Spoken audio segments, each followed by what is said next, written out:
Muy bien. Los psicólogos comprobaron algo muy curioso estudiando a los soldados en combate en la Segunda Guerra Mundial. Ellos establecieron que después de 40 días de combate continuo, los soldados de infantería se sentían emocionalmente muertos, o sea, los que andan por tierra. Y estos soldados soportaban la continua amenaza de bombardeos, ametralladoras, francotiradores enemigos, por eso emocionalmente morían antes de hacerlo físicamente. Y sin embargo, los pilotos aéreos tenían otro tipo de calma. Los científicos llegan a la conclusión que la tasa de mortalidad en combate de los pilotos aéreos en la guerra era más alta que los de infantería. 50% de los pilotos aéreos morían en acción, pero curiosamente un 93% de ellos aseguraba sentirse feliz en las misiones, preferían ser pilotos aéreos. Entonces, ¿cuál es la diferencia? Que los pilotos aéreos tenían en sus manos el acelerador, sentían que ellos decidían su destino, y por el contrario, los soldados de infantería podrían matarlos en cualquier momento porque ellos estaban parados, corriendo, se sentían indefensos. Entonces la fórmula es sencilla. La percepción del control es lo que produce calma. La falta de control es lo que origina temor. Por eso nosotros no tenemos tanto miedo a conducir un automóvil como solemos tener miedo a volar. Porque el automóvil, aunque las estadísticas dicen que son más las posibilidades de morir en un accidente de tránsito, el automóvil depende de nuestro control si lo estamos conduciendo. Tenemos el acelerador, el freno, el embrague, no sé, la palanca de cambios. El avión uno se sienta junto a una ventanita o junto al pasillo y uno no tiene la menor idea qué está haciendo el piloto, entonces, o el comandante. Uno no tiene el control. Pero uno no necesita una guerra para demostrar esta fórmula. Un grupo de investigadores alemanes descubrió que un embotellamiento de tránsito, un trancón, como le dicen en algunos países, triplica las posibilidades de un ataque cardíaco. Y tiene sentido, porque una congestión de tránsito es la pérdida del control máximo. Uno no puede hacer nada. Quieres ir hasta el aeropuerto o quieres ir al centro y quedas varado ahí. Entonces el estrés y la preocupación aumenta a medida que disminuye la percepción del control. Entonces uno dice, bueno, si tengo el control estoy tranquilo, pero ese control también es un impostor cruel, porque alguien puede acumular, no sé, millones de dólares o de euros y perderlos en una enfermedad. Uno puede decir, tengo todo bajo control porque tengo ahorros, pero viene una enfermedad y se pierde todo. Un fanático de la salud puede comer solo nueces, lechuga orgánica, vegetales, y un día le descubren que tiene cáncer o que tiene un virus. Por eso las personas más estresadas son las adictas al control. Porque mientras que más intentan controlar el mundo, más se percatan que no pueden. Entonces no podemos tomar el control porque el control no nos corresponde. Y la Biblia tiene una idea mejor. Las Escrituras tienen una idea mejor respecto al control. Dice, en lugar de buscar el control absoluto, renuncia a él. Eso es lo que nos enseñan las Escrituras desde Génesis hasta Apocalipsis. No puedes tener el control, pero sí necesitas confiárselo a Dios. Entender la soberanía de Dios tiene mucha importancia en el tratamiento de todas las preocupaciones. Y muchas veces la preocupación es la consecuencia de cómo percibimos el caos. Si uno se siente que es víctima de fuerzas invisibles, aleatorias, que no podemos controlar, nos preocupamos más. Y esta pandemia que estamos viviendo es algo, voy a decir una obviedad, pero es algo que no podemos controlar. Humanamente no podemos controlar. Nos levantamos a la mañana, encendemos el televisor con las noticias o miramos en el celular y nos damos cuenta que no podemos controlar nada. No podemos controlar el contagio, sí podemos obedecer las leyes gubernamentales o del Ministerio de Salud, guardarnos en casa para que baje la curva de contagio, pero aún así tenemos la percepción de que no es algo que nosotros podamos arbitrariamente decidir. Al cierre del libro de Génesis, Dios había escogido un pueblo pequeño e insignificante para convertirlo en una nación grande. Así que para que ese pueblo sea testimonio a todas las naciones, Dios lo llevó a lugares que estaban más allá de su control. Aisló a Israel en el desierto porque era para que sepan que Dios era su única fuente de vida, cuidó cada una de sus necesidades. Israel no tenía control sobre su supervivencia. No podían controlar la disponibilidad de comida, no podían guardar comida Para los que no conocen la historia, si guardaban comida, que era un maná que caía del cielo, una suerte de comida que el Señor les daba de alimento con los nutrientes que ellos necesitaban, si querían guardarlo se ponía pútrido. No lo podían ni siquiera guardar. Tenían que comer en el día y si alguien decía, no, estoy guardando para frizarlo, Dios les respondía, ¿pero qué? ¿No creen que yo mañana voy a volver a ser fiel? O sea, no podían controlar su destino más que el hoy. No tenían brújulas, no tenían mapas.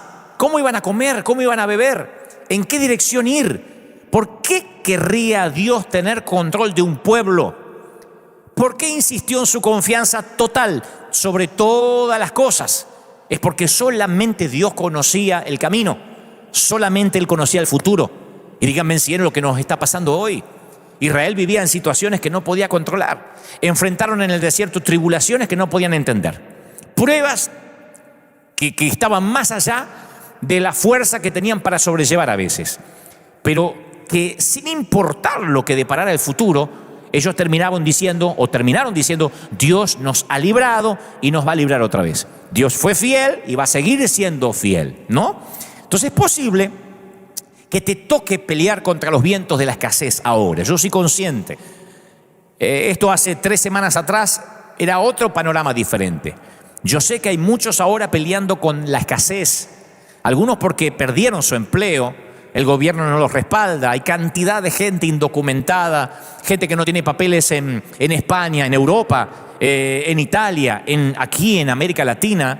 Otros que literalmente no consiguen alimentos, no consiguen los insumos básicos aunque tuvieran para comprar. Así que yo sé que hay muchos ahora luchando contra la escasez, pensando ¿qué va a pasar mañana? Y sé que más de una ocasión han dicho esta semana, ¿y si esto se extiende? ¿Y si esto dura? ¿Y si esto dura 2 meses más? O tal vez eres de los que lucha contra una enfermedad, porque el virus de alguna forma tocó a seres queridos y te sientes tentado a oprimir el botón no de una guerra nuclear, sino del control. Porque el descontrol lo que produce es olas de ansiedad. Quien le da el control a Dios es una persona calmada. Y yo digo siempre, lo dije la semana pasada, hay mucha gente que nos está observando a los que tenemos al Señor. Y toma nota. Quien cede el control a Dios en este momento piensa con claridad, contagia la calma. Entonces tienes que ser, yo te aliento a que seas de los que dicen, sabemos que vamos a salir de esta, se va a terminar. Yo animo a los queridos consiervos a que sean líderes que enfrenten el reto, que reconozcamos que es una situación difícil y que digamos, sí, son tiempos duros, pero vamos a superarlos. Transmitir calma no significa ser un superficial que no ve lo que está ocurriendo, un pusilánime que se esconde, no, transmitir calma. En esta temporada yo he tenido muy presente cuando Jesús le predicaba a la multitud, lo hablaba recién, cuando mostrábamos las imágenes de lo que estamos haciendo aquí en la ciudad donde Dios nos plantó. La palabra dice que cuando alzó Jesús los ojos, vio una gran multitud y le dice a Felipe, ¿de dónde vamos a comprar pan para que coman esto? Pero esto decía para probarles, porque él sabía lo que había de hacer. Los discípulos dijeron, despide a la multitud para que vayan a las aldeas y compren de comer. Y yo he leído tanto ese pasaje bíblico esta semana, porque en esa ocasión no lo llamaron maestro a Jesús. Generalmente decían, maestro, ¿quién se va a sentar a tu derecha y a tu izquierda? Maestro, cuéntanos de tu padre. Pero acá, que faltaba comida, no lo llamaron maestro. No le presentaron una sugerencia. Le dijeron lo que tenía que hacer. Control. Tú tal vez en casa no estás enfrentando 5.000 barrigas hambrientas, pero estoy seguro que esta pandemia a lo mejor te dejó sin trabajo y el gobierno ya te dijo que no te va a dar nada porque te falta documentación, porque no aplicas, no sé, no calificas. O quizá un ser querido tuyo parece que está contagiado y no puedes ni siquiera ir a visitar a tu papá o a tu abuelo. O la cuarentena esta te hizo notar que te casaste con un cónyuge irritable. Y tú decías, no pensé que nos llevábamos tan mal hasta que nos tocó estar una semana entera bajo el mismo techo sin salir. O tal vez notaste en estas semanas que tus hijos no son tan angelitos cuando se trata de estar encerrados. Por un lado tienes un problema y por otro lado, como los discípulos, una cantidad muy limitada de paciencia, de sabiduría, de energía y de tiempo. O sea que lo que tienes dista mucho de lo que realmente necesitas. Tienes suficiente para llenar un vasito de tequila, pero tú necesitas llenar un barril. Por eso sientes que no tienes control, porque ahora no hay cuentas que alcancen. Y esa es una de las maneras que Dios tiene para llamarnos la atención ¿Cómo? Quitándonos el control de nuestras vidas. Como hacen algunas esposas con sus maridos, que les quitan el control al marido para que las escuche y las vea. Quitándonos el control, pero no el control remoto, el control que queremos tener de nuestra vida es la manera que Dios a veces tiene para llamarnos la atención. Cierta vez un predicador amigo fue a predicar a un grupo de pastores y yo pienso que los pastores somos el peor público para que nos prediquen. Yo me ha tocado estar en algunas convenciones pastorales como orador. Prefiero 10.000 ateos y no 100 pastores, porque somos complejos. Noten que es una autocrítica, los pastores se sientan a veces como nos sentamos, como diciendo lo sabemos todo, a ver qué me va a enseñar y a veces estamos más distraídos que si fuéramos un grupo de incrédulos. Y este predicador, que conocí hace unos años, pensó que tenía que llamarles la atención de algún modo, porque cada pastor estaba en su mundo, y esto es lo que dijo. Hay dos cosas que me molestan muchísimo, dijo. La primera es que allá afuera están muriendo miles de almas sin Cristo y a ustedes les importa un carajo mientras tengan dinero y recursos y templos llenos. Y lo segundo que me molesta es que la iglesia es tan hipócrita que en este momento ustedes están más escandalizados porque dije carajo tras el púlpito que por los miles que se pierden allá afuera. Y obtuvo la atención del público, claro, como acabo de obtener la tuya ahora. Lo diré otra vez. La gente se escandaliza más por una palabra que a lo mejor no es tan conveniente decir que por las miles de almas que se pierden. Así de hipócritas somos, aunque esa palabra signifique el palo más alto de un barco. Una de las razones por las cuales Dios permite que la adversidad llegue a nuestras vidas es para captar nuestra atención, como sea que tenga que hacerlo, como sea que tenga que llamar la atención, aunque a veces nos toque la hipocresía o la pseudosantidad. Y a veces quedamos atrapados tan fácilmente en nuestras propias actividades que perdemos de vista a Dios. Y Dios nos tiene que llamar la atención. Nos enfocamos en nuestras metas, carreras, familias, iglesias, y el resultado es que perdemos nuestra sensibilidad espiritual. Y Él sabe, yo estoy convencido que Dios sabe cuándo planear una interrupción, cuándo mover el corazón de los mandatarios para que ordenen una cuarentena. Y tú estarás diciendo, a ver, ¿y no hay otra manera que Dios capte nuestra atención? Y yo te lo voy a responder con una pregunta o con algunas. ¿Cuántos sermones hemos escuchado, los que ya tenemos a Cristo, consciente de lo que el predicador está hablando, que se aplica a nosotros y luego no hicimos nada al respecto? ¿Cuántas veces Dios nos llamó a orar? ¿Cuántas veces dimos testimonio de algo que nos impactó y se encendió el deseo de buscar a Dios y tener normas más altas de santidad? Y apenas salimos de la iglesia, nos inunda un interés terrenal que barre con todos los planes e intenciones. A veces se requiere más que un mensaje para captar nuestra atención. ¿Cuántos de nosotros pasamos al altar de una iglesia para hacer un pacto nuevo y después los avatares de la vida, el trajín cotidiano nos hizo olvidar que pasamos y prometimos? Alguien dijo, Dios nos susurra en nuestros placeres, nos habla en nuestra conciencia, pero nos grita a través de nuestros dolores. Y este momento es Dios con un megáfono, despertando un mundo sordo. ¡Vuelvan a mí! No hay otra manera de entender lo que está pasando. Porque cuando todo está bien, tendemos con facilidad a asumir un estado de confianza, de superioridad. Y para empeorar las cosas, empezamos a confundir a veces nuestro bienestar con nuestro estatus espiritual. Creemos que como no pasa nada malo, erróneamente asumimos que todo está bien. Pensamos que bondad es ausencia de maldad necesariamente. Y yo creo que cualquiera que haya trabajado en el área de evangelismo sabe lo que estoy hablando. Es casi imposible para un incrédulo que carece de problemas, que lo presionen a que sienta la necesidad de un Salvador. Cuando todo marcha bien, ¿por qué echarlo a perder pensando en Dios? ¿Por qué hay que pensar en la muerte?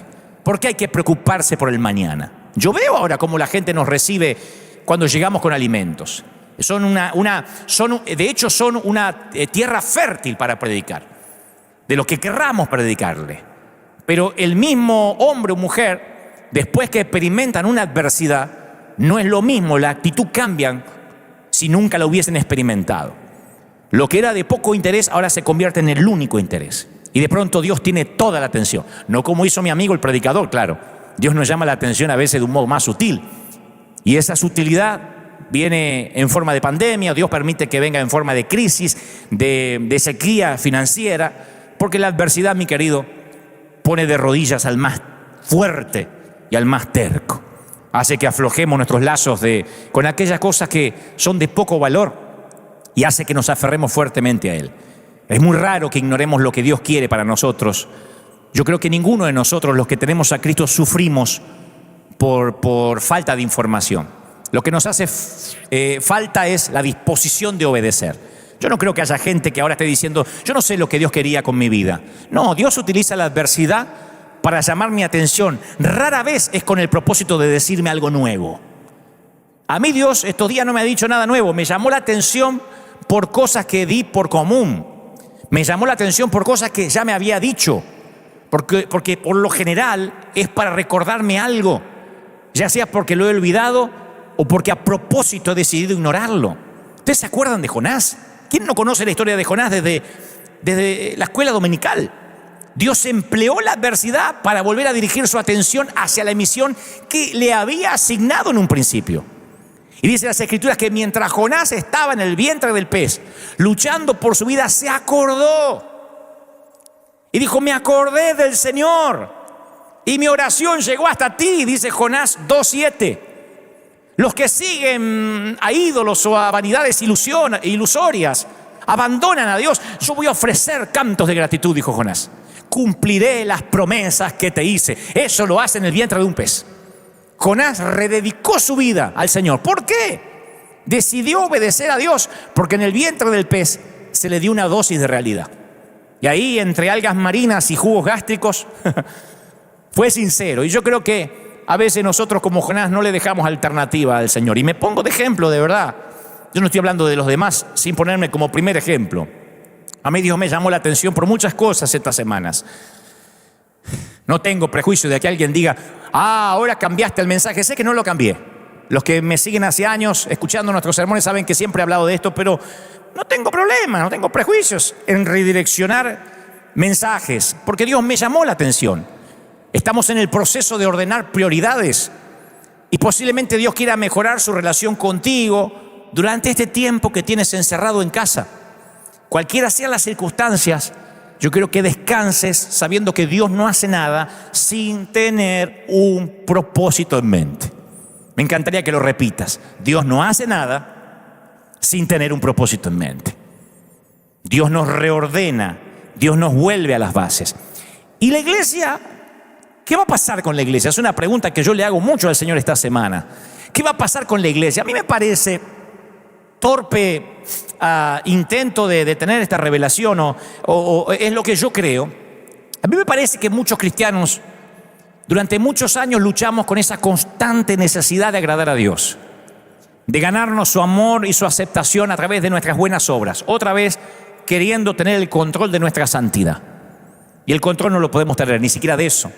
Pero sospechamos en algún rincón de la mente que mientras que más hacemos para Dios, Él más nos va a amar. Esa es la gran falacia del Evangelio por años. Nos han dicho que si somos una persona buena y moral, aumentamos nuestras posibilidades de ir al cielo. De allí que se dividen las congregaciones, los que tienen la sana doctrina, la recontrasanísima doctrina, la re ultra hiper macro extra mega sana doctrina, que es más sanísima que la anterior. Eso ocurre porque nos movemos con la suposición que si puedo hacer un poco más para Dios, voy a tener el control para que Él me ame y me acepte. Y esa forma de pensar nos lleva a creer que la libertad siempre va a existir en el próximo nivel de logro espiritual. Por años hemos sido así. Yo nací en una iglesia cristiana y siempre nos decían más células, un templo más grande, más ofrenda, una familia más perfecta, hijos ejemplares. Y el problema es que algunos con mucho esfuerzo, queriendo tener el control de su propia santidad, alcanzan una meta y la barra de logros sigue subiendo. ¿Y de quién es la culpa? De nosotros los ministros, que siempre estamos subiendo esa barra un poco más. Lo que pasa es que siempre que ponemos nuestra fe en nuestra religión o en lo que creemos y no en el Dios viviente, eso es un ídolo. Es un error sutil, pero fatal. Yo tengo un mensaje titulado La idolatría de servir a Dios. Los que por años pensamos que el control para que Dios nos siga amando es servir a Dios. Y el asunto es que la religión tiende a detectar las inseguridades con las que luchamos y nos seduce. Y entonces nosotros nos dejamos seducir por ese control de decir: yo voy a ser santo porque yo me voy a vestir de tal manera y yo voy a hablar de otra tal manera. Y el ídolo de la religión nos susurra: si tan solo ofrendas más, participas más, sirves más, oras más, lees más, memorizas más, predicas más, evangelizas más, cantas más, entonces, solo entonces estarás seguro de ir al cielo. Entonces lograrás que Dios te ame. O al menos si haces todo eso, Dios te amará un poquito más. Y Jesús le señaló esa misma falacia a su amiga Marta un día que las visitaba a ella y a su hermana María. Aparentemente ustedes conocen la historia, la mayoría. Marta estaba tratando de encontrar su identidad teniendo el control, en lugar de simplemente estando con el Señor, como su hermana María. Y yo tengo la tendencia, confieso, ante millones de conectados, yo tengo la tendencia a hacer lo mismo que Marta. Yo no me voy a hacer que tengo el corazón de María. Yo soy un adicto a hacer también. Y siempre tengo que reconocer que me dejo engañar por la mentira que Dios se complace más conmigo cuando estoy haciendo algo por Él en lugar de cuando estoy con Él. Me ha costado mucho, años de religión. Ustedes saben que la cautividad mental no sale de un día para otro. Y cuando yo pienso de esa manera, corro el peligro de convertir el servir a Dios en mi ídolo. Y ahora que hay cuarentena, y ahora que yo, como la mayoría de los predicadores, no podemos predicar convencionalmente, que la gente nos repita cosas y verle la cara a todos, a veces podemos llegar a sentir que no estamos haciendo nada. Caemos muy fácilmente en ese modo de pensar en que la iglesia sea más importante que Cristo, cuando el ritual llega a ser más importante que la relación. Así que nos montamos en una suerte de cinta fija, esas que son para correr y bajar de peso, que está buena si es para bajar libras o kilos, pero cuando es una cinta fija espiritual es terrible, es mortal, porque corremos, y mientras más corremos en la religión y haciendo y teniendo 3 servicios por semana y 5 reuniones de oración y células y evangelismo, y mientras más corremos, más exhaustos nos sentimos. Y todos los días nos preguntamos, anhelamos y deseamos haber hecho algo más. Pero es triste. Y es innecesario, porque en esto también queremos tener el control. Y esta pandemia nos ayuda a saber, a los ministros, a las iglesias, a los congregantes, que tampoco tenemos el control. La verdad, la realidad es que lo que tú haces con Jesús siempre fue más importante que lo que haces para Jesús. Lo que haces con Jesús siempre fue más importante que lo que haces para Él. Es como pasa ahora con nuestros hijos. Muchos papás hacemos mucho para nuestros hijos. Les pagamos los zapatos, la ropa, el colegio, los libros, el estudio. ¿Cuántas cosas hacemos para nuestros hijos? Pero muchos padres ahora están encerrados con sus hijos y no saben nada, no saben qué hacer con ellos. No tienen relación. Claro, si algunos los vieron crecer durmiendo. Se iban a la mañana, estaban durmiendo. El papá volvía a la noche y estaban otra vez durmiendo. Entonces son hijos padres que proveyeron para los hijos, pero que pocas veces estuvieron con ellos. Y con el Señor pasa igual. Muchos de nosotros sabíamos servir a Dios, pero muchos no saben estar con Dios. Y por eso a veces la frustración, porque no sabemos qué hacer con Él, no sabemos orar si nos quitan la manera religiosa de hacerlo. Aquí han tenido que verse los verdaderos adoradores. Hay gente que solo adoraba acá los domingos y no sabe adorar en su casa solo, y el Señor anhela esa oración privada, que no viene del contagio necesariamente. Hay gente que solo agarraba la Biblia si la agarraba los domingos, y ahora tiene que recurrir a las Escrituras en casa, porque siempre trabajó para Jesús, pero nunca estuvo con Él, o pocas veces. El libro de los Hechos es una rica fuente de perspectiva sobre la lucha de la iglesia primitiva con eso de convertir la religión o el servir a Dios en un ídolo. Porque a veces con frecuencia olvidamos que la mayoría de los primeros cristianos eran personas religiosas antes de seguir a Jesús, la mayoría. Y habían pasado la mayor parte de sus vidas practicando costumbres religiosas de la fe judía. Y cuando se convierten al cristianismo, prometen seguir la senda de Cristo. Muchos de ellos mezclan sus costumbres judías a un nivel malsano. Muchos de ellos, por ejemplo, en Hechos 15, literalmente Hechos 15, nos da un poco el panorama de lo que pasaba. Literalmente dice: entonces algunos enseñaban a sus hermanos: si no os circuncidáis conforme la ley judía, conforme Moisés, no podéis ser salvos. Esto lo enseñaban después de que Jesús había pasado por la cruz, después de que Jesús había dicho que Él era el único camino hacia Dios.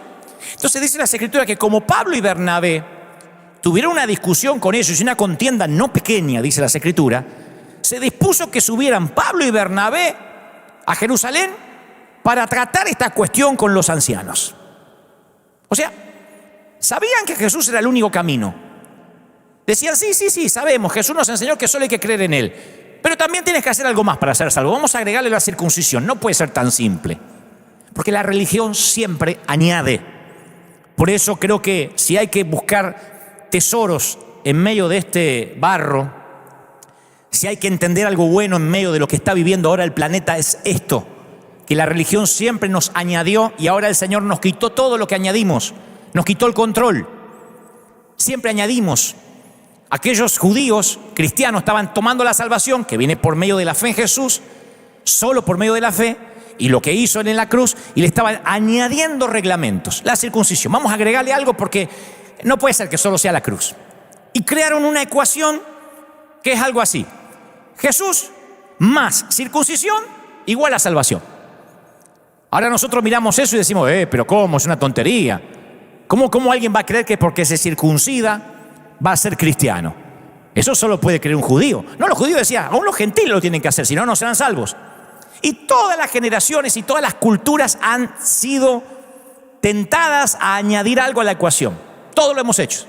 No agregamos circuncisión, pero decimos: bueno, Jesús más ser bautizado por inmersión, eso es salvación, si no, no estás salvo. Jesús más haber participado de la Santa Cena, si no, no estás salvo. Jesús más votar por los republicanos o por los demócratas. Jesús y ser arminiano o calvinista. Siempre estamos agregando algo. Jesús, pero te tienes que congregar seguido. Y existen docenas y docenas de cosas con las que hemos intentado llenar ese espacio en blanco. Y cada vez que lo hacemos, cada vez que le agregamos algo a la cruz, a lo que ya Cristo hizo, estamos mezclando ley con gracia. Estamos mezclando ley con gracia.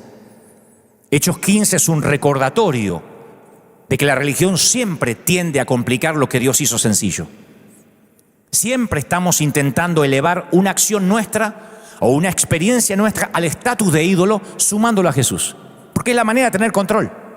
Yo estoy ungido y tengo la unción porque pagué el precio. Entonces las ovejas miran al ungido como diciendo: bueno, él es salvo como yo, pero él pagó un precio aparte por tener unción. Entonces ponemos la unción al nivel de Jesús, al nivel de ídolo. Bueno, yo soy salvo como todo el mundo, pero cuido la sana doctrina. Aquí las mujeres usan la falda por acá y no se depilan, gloria al Señor. O sea, Jesús más mujeres no depiladas, salvación, una locura. Bueno, nosotros creemos en la salvación, pero también creemos en la llenura del Espíritu. Y también le agregamos a la salvación la llenura del Espíritu. Si todo el mundo no grita y no hace racatacá, entonces no hay verdadera salvación. Siempre estamos agregando algo a lo que es sencillo. Y cuando se cierran las puertas de la iglesia en esta temporada, la gente vuelve a la sencillez, porque ahora no, todo lo que añadimos no lo tiene. Le añadimos que tiene que congregarse, no puede. Bueno, síganos online. Le añadimos que tiene que sembrar y poner la ofrenda. Hay gente que no puede, literalmente, no tiene para comer. Le añadimos que además tiene que tener una célula en la casa, una reunión de hogar. No puede, porque no se pueden juntar socialmente. ¿Qué nos queda? La salvación, lo que nunca debimos haberle añadido nada. Y dice la Biblia que después, dice en Hechos 15, después de mucha discusión, o sea que discutieron, Pedro se levantó y dijo: varones hermanos, escuchen, vosotros sabéis cómo ya hace algún tiempo Dios escogió que los gentiles oyeran por mi boca la palabra del evangelio y creyesen. Y Dios, que conoce los corazones, le dio el mismo Espíritu Santo a ellos que a nosotros. Y no hay diferencias entre ellos y nosotros. Purificados por la fe los corazones de ellos y los nuestros. Dios usa a Pedro para decir, Dios no hace distinción entre los dos grupos. ¿Quién hace distinción entre la gente? ¿Quién? La religión. La religión siempre complica las cosas y también divide a la gente y también nos divide a los pastores. Ahora pues, ¿por qué tentáis a Dios poniendo sobre la cerviz de los discípulos un yugo que ni nuestros padres pudieron llevar? Lo único que nos va a salvar es la gracia de Jesús. Y creo que los que insisten poniendo un yugo, cargando a la gente, y en eso también hago una autocrítica, estamos levantando otra vez un muro que no es necesariamente el de Trump, un muro que Jesús derribó en la cruz. El muro que separaba a los más puros de los no tan puros, a los samaritanos de los judíos. Entonces estos judíos legalistas estaban bloqueando el nuevo camino a Dios que Jesús había abierto cuando murió y resucitó. ¿Quieres hacer enfadar a Dios? Interponte en el camino de los que quieren llegar a Él. La única vez que veo a Jesús perder su juicio cabal mientras que estaba en la tierra fue cuando dio la vuelta a la mesa de los cambistas. Y algunos dicen es porque no se puede vender Biblia en el templo. No, porque llegaban con sus sacrificios al templo y le decían no, el sacrificio tiene que ser hecho con animalitos que tengamos acá. Y para comprarlo tienen que hacerlo con la moneda local. Y ahí en el cambio los estafaban. Y algunos no podían y se volvían frustrados sin poder entrar al templo. Cuando el Jesús vio que había canallas interponiéndose en el camino de los que querían llegar a Dios, entró como una tromba, con un látigo, con un azote de cuerdas, y ustedes saben lo que ocurrió después. ¿Quieres hacer enfadar a Dios? Entonces añádele algo a lo que ya hizo el Jesús. Añadirle algo es complicar a la gente para que llegue a Jesús, es mezclar ley con gracia. Cada vez que le añadimos algo al Evangelio, estamos robándole lo maravilloso que Cristo hizo en la cruz, o queriéndonos asignarnos un poco de gloria. Ahora, yo entiendo que uno pueda tener sus preferencias. Jesús nunca dijo que uno no pueda tener preferencias religiosas. No hay nada malo en que alguien diga a mí no me gusta escuchar a Dante porque no me gusta cómo se viste. El otro día me criticaban cómo me vestía. Capaz que si me pongo un jean, esos pantalones chupines o pantalones con agujeros como usan muchos de mis queridos amigos, a lo mejor estoy moderno y no me critican tanto, no sé. Pero no hay nada malo. Hay gente que le gusta pastores más modernos, con tatuajes, y otros que le gustan más tradicionales.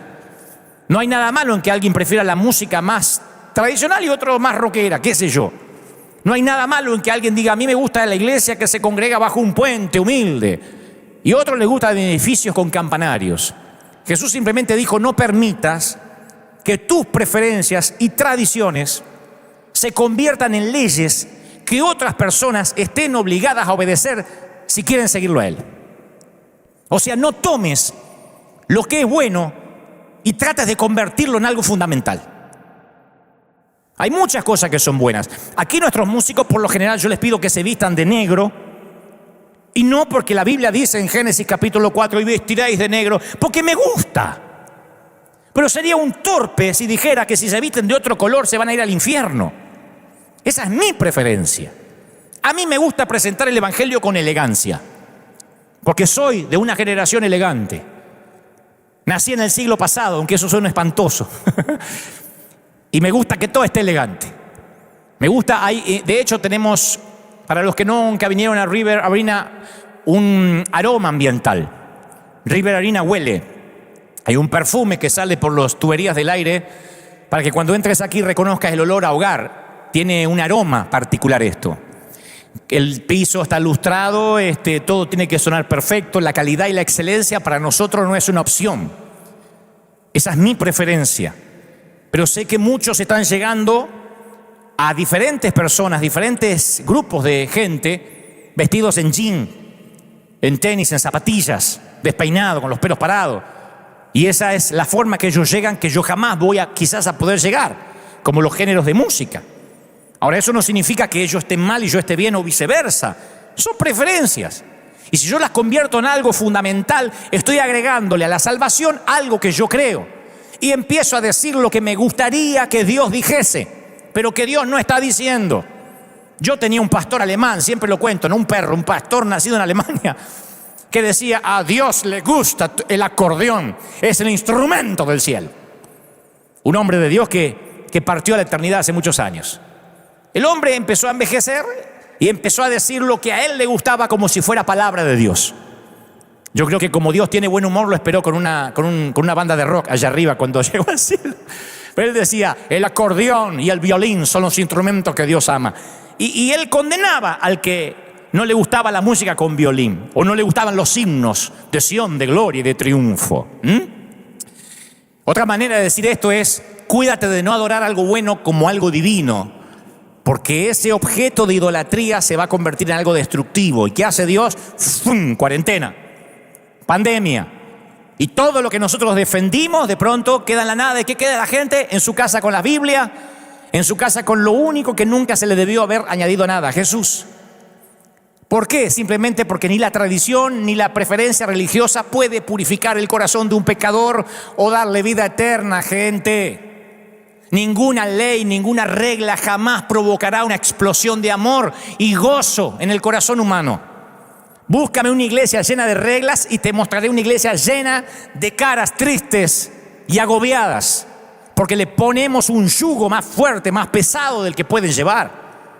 ¿Quién tiene el matrimonio perfecto? ¿Quién tiene los hijos ideales? ¿Y quién tiene una suegra buena?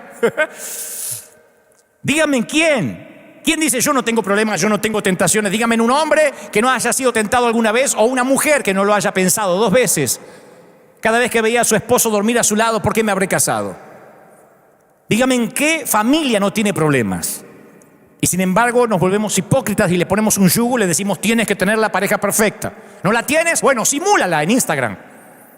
¿No tienes una pareja ideal? Entonces sácate unas fotos y demuéstranos cuán enamorado estás para que te creamos. Lo que la ley no podía hacer, Dios lo hizo a través de Jesús. Y cuando uno lee detenidamente las páginas de las Escrituras hebreas, vemos la invitación al pueblo de Israel a que fuera una luz para las naciones. Yo quiero mostrar la belleza de mi pueblo a las naciones, dice el Señor. ¿Y qué pasó con Israel? Que el tanto miedo tenían de ser influenciados negativamente por la cultura pagana, que comenzaron a usar las instrucciones de Dios para permanecer santos, en vez de para mostrar que eran un pueblo elegido. O sea, no como una forma de acercarse a los demás, sino como una manera de justificar la segregación. Eso hacía Israel. Y eso hemos hecho la iglesia por muchos años, justificar la segregación. Las Escrituras se convirtieron en una vara de medir que hemos usado para identificar quién está dentro y quién está fuera. ¿O no hemos escuchado, no vas a ser salvo? A mí me han dicho, vas a arder en el infierno. ¿Y cómo me voy a reír cuando ardas en el infierno? ¿Quién te dio la vara para medir? Y esas barreras crearon polarización, segregación, división. En las Escrituras, en el libro de los Hechos, estoy hablando siempre después de que Cristo ya pasó por la cruz y resucitó. Cuando entrabas al templo, había letreros que avisaban a las personas que se mantuvieran en los lugares correctos. Había lugares VIP, lugares VIP y lugares para la chusma. Solo aquellos que tenían el linaje correcto se le concedía mayor acceso al templo. Entonces, algunos tenían acceso parcial en el mejor de los casos. Y esos estaban relegados a un área con el resto de los gentiles. El libro de los Hechos dice que los gentiles eran las personas extranjeras que nadie quería tener muy cerca. Sí, Jesús había hablado de los gentiles y había hablado con una samaritana, pero no hay que tomarlo tan en serio, a pesar de que resucitó. Entonces no importaba la distancia que los fieles recorrieran para entrar en el templo. Podían acercarse a Dios en la medida que lo permitieran sus genealogías. O sea que para acercarte a Dios tenías que hacer un congreso profético, tenías que aplicar para la célula, tenías que seguir el seminario del poder de no sé qué. Y un día el apóstol Pablo se presenta en el templo de Jerusalén.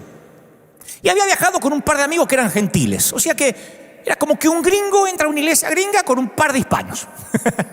O al revés, para que no suene tampoco segregación, ¿no? Todo hispano con un amigo gringo. Él sabía que no podía llevarlos hasta el corazón del templo por todos los carteles que había. Así que los gentiles, que eran gente educada, por lo menos estos amigos de Pablo, esperaban afuera hasta que Pablo volviera, porque estaban ansiosos por escuchar la experiencia de Pablo en el templo. Cuando Pablo caminó hacia el altar, había judíos de Éfeso y Asia que lo vieron y se comenzaron a amotinar. Cualquier similitud con lo que vivimos hoy es mera coincidencia. Lo agarraron y comenzaron a gritar: este es el individuo que anda por todas partes enseñando que el evangelio es para todos. y ha traído griegos al templo, profanando el lugar santo. Léanlo, Hechos 21, 28. Ha traído gente rota, como me dijo alguna vez Dante, River Arena crece porque ahí dejan entrar a cualquiera, y más vale. Hasta a ti te dejaríamos entrar. ¿Cómo no vamos a dejar entrar a gente rota? Y miren el pastor que tienen. Y dice la palabra que cuando lo acusan a Pablo de haber metido un gentil en el templo, la ciudad se alborota. La gente agarra a Pablo, lo saca a las rastras y cierran las puertas del templo para que no se contamine. Y divulgaron la mentira de que había llevado un gentil hasta el corazón del templo y que todos estaban contaminados e infectados. Por eso digo a veces que una infección, pero las de verdad, las que ocurren con los mocos, nos igualan a todos, a gentiles y judíos, a los de la sana doctrina y a de las otras, porque antes de esto yo escuché mucha gente decir: yo no me enfermo porque yo vivo en santidad. Y de pronto me he enterado que oficiaron funerales en estos días. No me estoy alegrando por eso. Nada más estoy hablando de que cuando viene una infección de las de verdad, la equidad nos pone a todos en la misma condición. Pero aquí los apóstoles o los judíos o los que creían que tenían la sana doctrina dijeron: Pablo nos infectó. Y este no es un tema antiguo, es algo que sucedió y que está sucediendo. Pablo dice: porque Cristo es nuestra paz, de los dos pueblos ha hecho uno solo, derribando mediante el sacrificio el muro de enemistad que nos separaba, anuló las leyes, los requisitos, y él proclamó para ustedes, para los que estaban lejos y para los que estamos cerca. Pues por medio de él nos dio acceso al Padre por un mismo espíritu. Efesios 2:13. Pablo dice: todos somos iguales. Es lo que nos está pasando ahora. Todos, bautistas, renovados y tradicionales, pentecostales, hermanos libres, todos. Porque eso es la cruz. La cruz es una asesina de barreras. La cruz es una creadora de puentes. Y si alguien te ha lastimado en estos días de iglesias de puertas cerradas, y eso nos incluye, ve a la cruz. Si odias a alguien, ve a la cruz. Si has sido traicionado, ve a la cruz. Si hay personas que te irritan en la cuarentena, ve a la cruz. Porque cuando vamos a la cruz las barreras se derrumban. La cruz nos da acceso. Un significado de la palabra acceso en griego es una audiencia con el rey. A mí me gusta ese significado. Porque en cualquier momento cualquiera podemos tener una audiencia con Dios. Y Pablo dijo que nuestros cuerpos son templo del Espíritu, dice 1 Corintios 6:19. Por tanto, la gente, en vez de ir a un templo, a un lugar físico, para sentir a Dios, según lo que dice Pablo, se acerca a nosotros y siente a Dios. Eso es lo que debería ser el Evangelio. Vernos y ver a Dios. Nosotros hemos dicho: no. El Evangelio lo vas a encontrar acá, dentro del edificio. Jesús más edificio. Jesús más edificio y mi doctrina. Jesús más mi edificio, mi doctrina y un pacto. Jesús más mi edificio, mi doctrina, un pacto, y tienes que evangelizar. Jesús más mi edificio, mi doctrina, un pacto, evangelizar, y tus niños en la escuela dominical. Y le agregamos, y le agregamos, y le agregamos. Señores, o somos barreras vivientes o portadores de evangelio. Y este tiempo es más que nunca portadores de evangelio. Cuando repartimos comida en la semana nos preguntan: ¿a dónde es la iglesia? Nadie pregunta la doctrina ni lo que tiene que hacer. Porque el alcohólico ese que conoces, ese borracho perdido, está a una oración de distancia de Dios. La persona más airada que conoces, a una oración de distancia. El criminal más peligroso, la persona más adicta a las drogas que conoces, el peor terrorista del mundo, el dictador, el peor jefe que hayas tenido, está a una oración de distancia. La persona más narcisista, la persona más racista, a una oración de distancia. Esa persona más disfuncional de tu familia, que los tiene a todos hartos, está a una oración de distancia. La persona más odiosa está a una oración de distancia de la cruz. Tú estuviste, yo estuve a una oración de distancia. ¿Se acuerdan? ¿Te acuerdas cuando pronunciaste esa oración? Esa oración que cambió tu vida como cambió la mía. Señor Jesús, entra en mi vida. anota mi nombre en el libro de la vida. Y aunque yo tenía 7 años cuando mis papis se entregaron al Señor, fue una campaña de el querido Gigi Ávila en el estadio de Atlanta en Buenos Aires, donde yo entregué mi vida al Señor.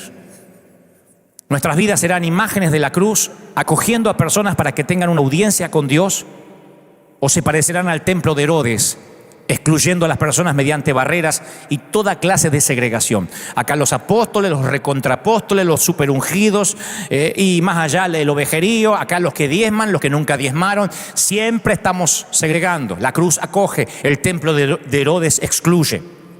La cruz es profunda y amplia, y el templo de Herodes es poco, profundo y estrecho. Lo esencial de la cruz es atraerte lo más cerca posible. Y lo esencial del templo de Herodes es mantenerte lejos, distante. Entonces yo me pregunté toda esta semana y estos últimos días, ¿representa nuestra iglesia la cruz? ¿Está llena esta iglesia de personas de todo tipo? Gracias a Dios esas respuestas fueron positivas acá. Porque River es conocida por ser una iglesia que alberga gente rota. Siempre hay un asiento disponible para alguien que ha hecho desastres con la vida, y algunos me dicen, me echaron de las iglesias de hecho. Pero si tu congregación, si tu vida no representa la cruz, entonces creo que esta pandemia va a reordenar tus prioridades.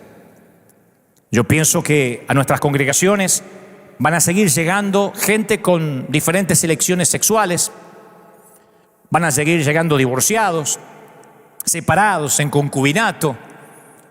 Y yo no estoy diciendo ni voy a hablar de doctrina, ni lo que está bien o lo que está mal, porque el tiempo apremia y no es lo que haré ahora. Pero la pregunta es, ¿pondremos otra vez sectores divorciados y los que se sacan la fotito en Instagram, que son la pareja feliz? ¿Vamos a dividir otra vez heterosexuales de aquel que dudamos de su orientación? Alguno va a decir, ¿estás hablando de que ahora vas a ser una iglesia libertina? Estoy diciendo de que todo el mundo está a una oración de distancia. ¿O acaso nosotros fuimos salvos porque éramos mejor que ellos? Jesús hablaba con parias, con marginales. Jesús se mostraba accesible y no repudiaba a nadie. Leprosos, gentiles, recaudadores de impuestos, paganos, pecadores. Él no era como los otros santos de Judea.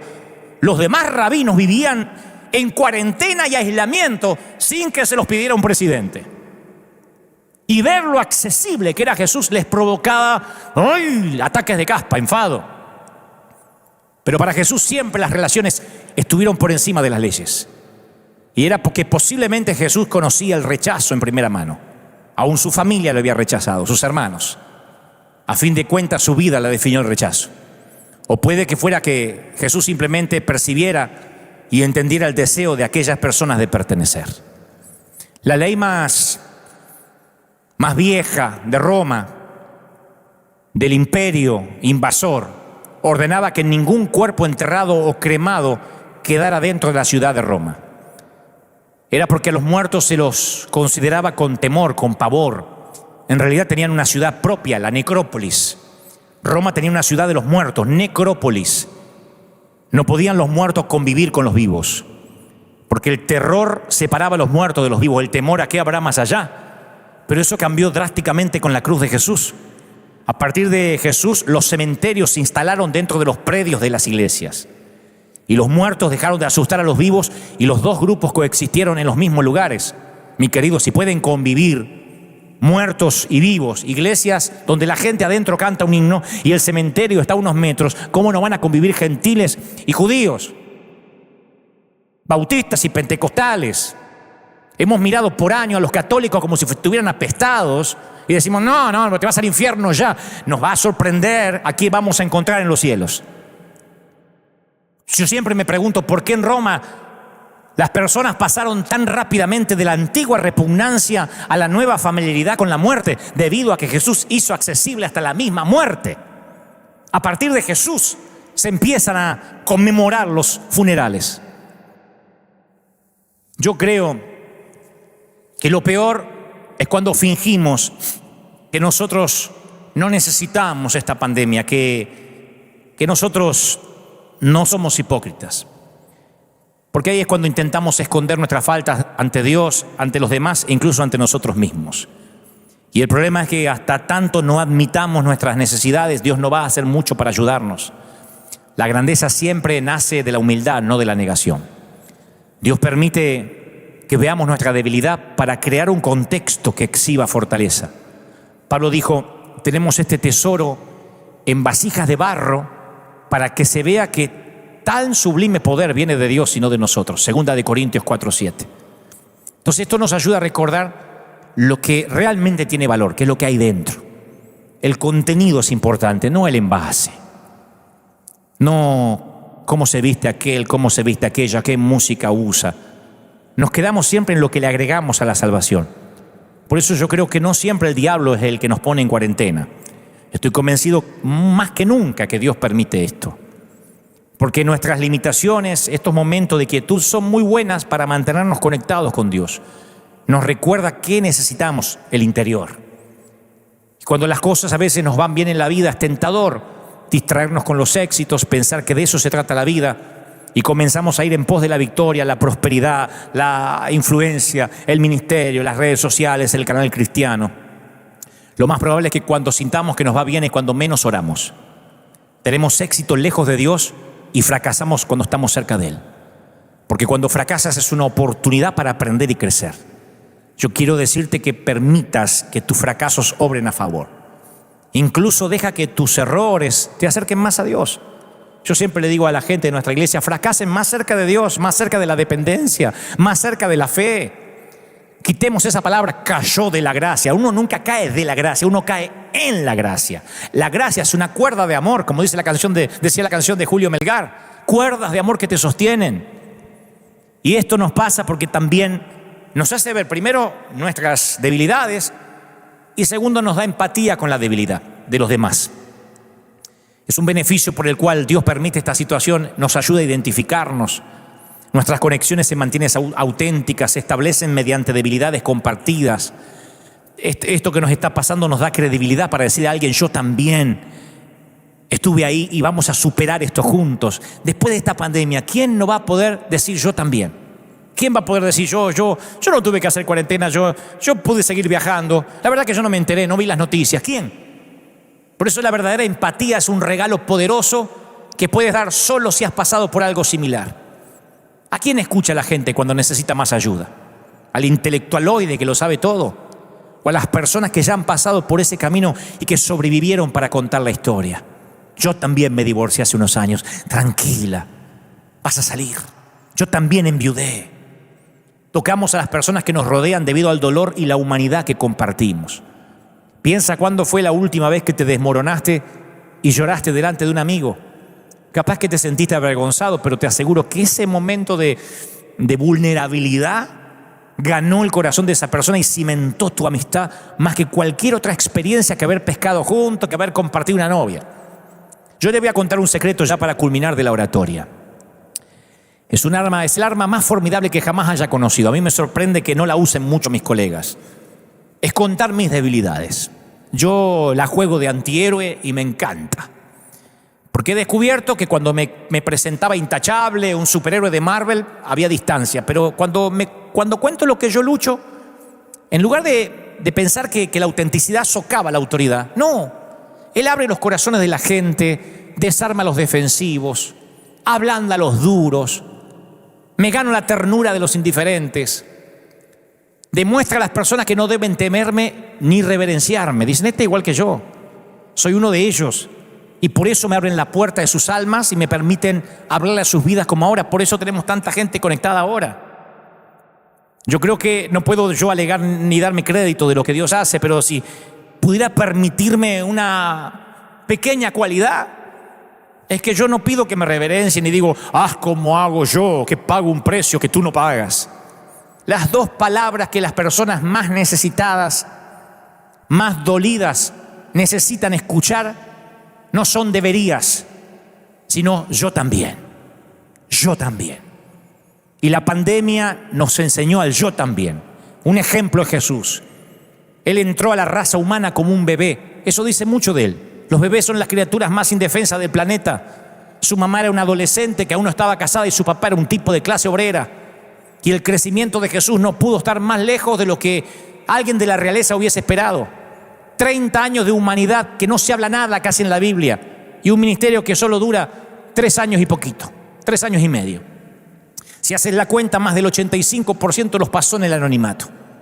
¿Por qué Jesús pasó por la infancia, por la pubertad? ¿Por qué no apareció como Thor, el del martillo de Marvel, y salvó a la humanidad, como Terminator? Bajó desnudo siendo adulto, le robó la chaqueta de cuero a alguien y se puso a sanar gente.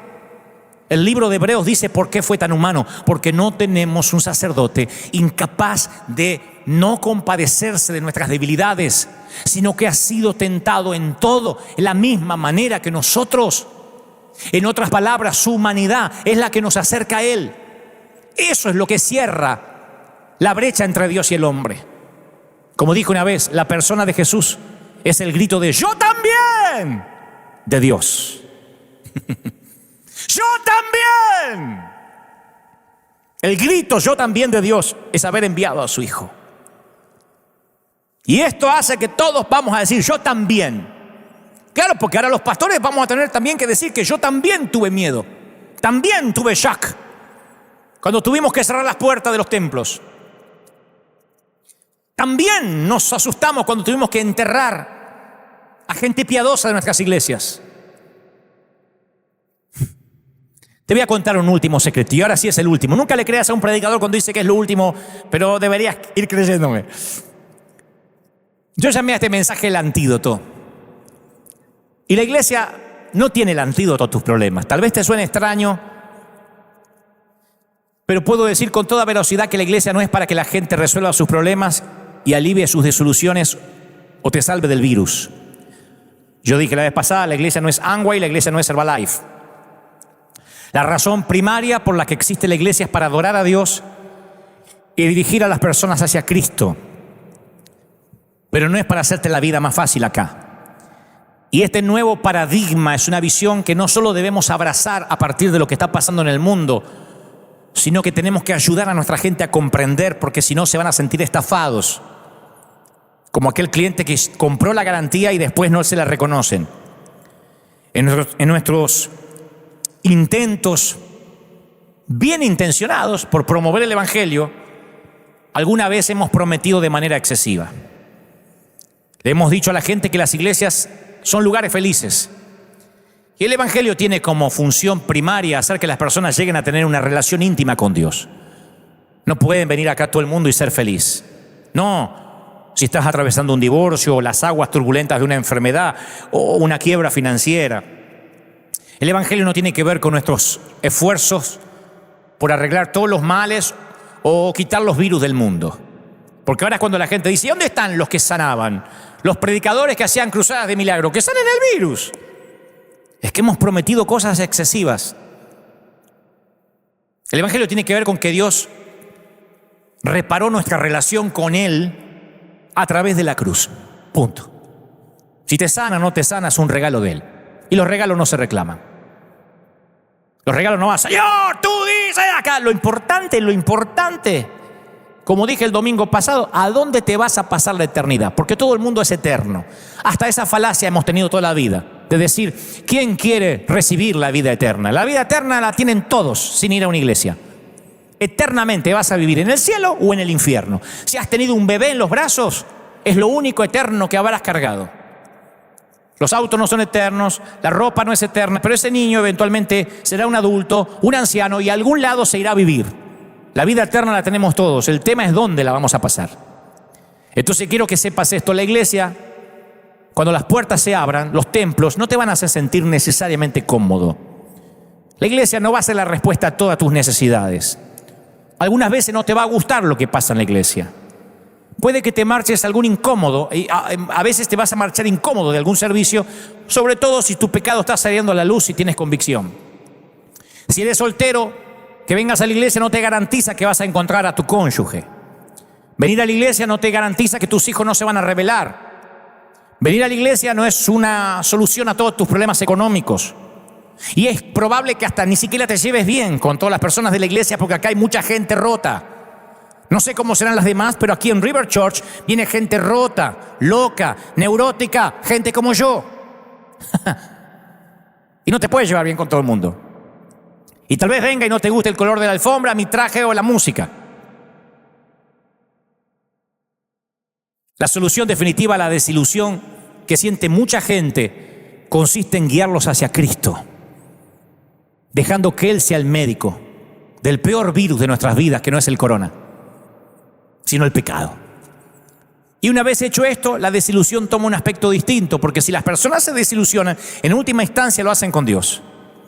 Yo quiero repetir esto: la verdadera labor de un pastor no consiste en tratar de resolver los problemas de la gente. Por eso algunos se han quedado sin argumentos estos días, porque la gente dice: a ver, resuelva esto. El verdadero trabajo de un pastor consiste en ayudar a las personas a enfrentarse con la realidad de la eternidad con Dios, aunque con frecuencia no entendamos los caminos que Él decide hacernos transitar. He contado esto alguna vez, pero se los voy a regalar. Un viudo rico tenía un hijo al que amaba profundamente. Y entre otras cosas, el padre era aficionado al arte y viajaba por el mundo coleccionando pinturas invaluables de Rembrandt, de Monet, Van Gogh. Y un día, cuando volvió, decoró su extensa propiedad con aquellas atesoradas pinturas. Los años pasaron, su hijo creció, la nación estaba en guerra y el hijo se alistó para defender a su país. Después de unos años de combate, el padre recibió un telegrama que le informaba tristemente que su hijo había muerto bajo territorio hostil, en acción. Y con eso llegó el desánimo y el duelo para el papá. Varios inviernos pasaron y el padre pasaba Navidades solas, solo, a solas, triste, cuando alguien tocó la puerta. Sale y era un joven soldado parado en la puerta. Le dice: señor, yo estaba en el mismo pelotón que en su hijo durante la guerra. Nos hicimos muy amigos y a menudo me hablaba de su amor por el arte. Y yo no soy un gran artista, ¿sabe? Soy soldado. Pero una noche, durante un descanso, dibujé un retrato de su hijo. No es mucho, pero pensé que quisiera tenerlo. Y el dibujo se asemejaba notablemente al hijo. Cayeron lágrimas en los ojos del papá, y aquella pieza de arte se convirtió en la más preciada para el hombre. La colgó sobre la repisa de la chimenea y cada día la miraba. Entre un Monet y un Rembrandt estaba el dibujo de un soldado en las líneas enemigas con el retrato de su hijo. Pasaron los años y el papá murió. Y coleccionistas de todo el mundo volaron para comprar las obras de arte que estaban siendo subastadas. Posibles compradores llegaron esperando llevarse un Rembrandt, un Monet. Y para la sorpresa de todos, la subasta no comenzó con lo que habían esperado, sino con una pieza que no estaba en la lista: el dibujo hecho por el soldado. Y los coleccionistas miraban todos desconcertados, un dibujo amateur. Estaban enojados, impacientes. Dicen: no viajamos de tan lejos para comprar el dibujo de un novato, salgamos de esta subasta. Y el subastador prosiguió: comenzamos la subasta con el dibujo en $10. Y nadie ofertó, porque se sentían ofendidos. Venían a invertir millones en las obras de arte. $10 a la una, nadie ofertaba. $10 a las dos. Y un viejo hombre de atrás levantó la mano y dijo: hey, yo he sido vecino de esta familia por años. Conocí al padre, conocí al hijo, conocí a la madre antes que muriera. Yo voy a comprar el dibujo. Después de todo, $10 es lo único que tengo. Me gustaría mucho tenerlo. $10 a la una, $10 a las dos, $10 a las tres. Y el subastador golpeó el martillo y dijo: vendido. Y luego, para sorpresa de todos, dijo: la subasta acaba de terminar. Y la multitud comenzó a protestar. ¡Hey!, dijo un coleccionista: pero si todavía no comenzamos. No puede ser, se quejó otro. ¿Qué sucede?, dijo un coleccionista más. Y el subastador dijo: es muy simple. Según el testamento del Señor, del Padre, dice: cuando subasten todas mis pinturas, comiencen con el dibujo de mi hijo. Y aquel que se lleve a mi hijo, se lleva todo el resto. El ir a la iglesia o el venir no te va a ofrecer salvación ni solución. Los predicadores somos torpes, humanos, expuestos al virus, igual que cualquiera de ustedes. El único que tiene la solución y el antídoto es el Hijo de Dios. Y aquel que tenga hijo lo tiene todo, incluyendo el antídoto. Me encantaría orar por ti. Sé que hay muchas personas por primera vez mirándome, oyéndome. Me encantaría que digas, repite conmigo esta oración. Si te llevas al Hijo, te llevas todo. El antídoto para todos los virus. Yo que tú consideraría repetir conmigo. Di conmigo, Señor Jesús, te recibo como mi suficiente Salvador. Entra en mi vida. Transfórmame. Perdona mis pecados. Reconozco que no tengo el control de nada, ni de mi vida, ni de mi muerte. Tú tienes el control. Repite conmigo, por favor. Reconozco que no sé lo que voy a comer mañana. Reconozco que no sé si voy a conseguir empleo. Reconozco que no sé si mi matrimonio se va a arreglar. Solo sé que tú tienes el control. Y la cruz está a una oración de distancia a que yo tenga al Hijo de Dios. Entra en mi corazón. Anota mi nombre en el libro de la vida. Amén. En fin, y el resto, los que ya tenemos al Señor, vamos a orar juntos en este momento final. Yo oro y bendigo a todos aquellos que hasta esta hora se han quedado pendientes, a los que no se han movido ni un segundo de la pantalla, a los que han clamado, a los que han orado, a los que han estado pendientes. Señor, yo los bendigo para que entendamos el propósito que tú tienes. Sopla sobre ellos una convicción que yo no puedo generar.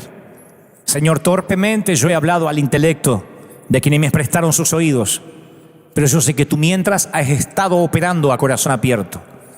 Quirúrgicamente has metido tu mano donde yo no puedo llegar. Los bendigo.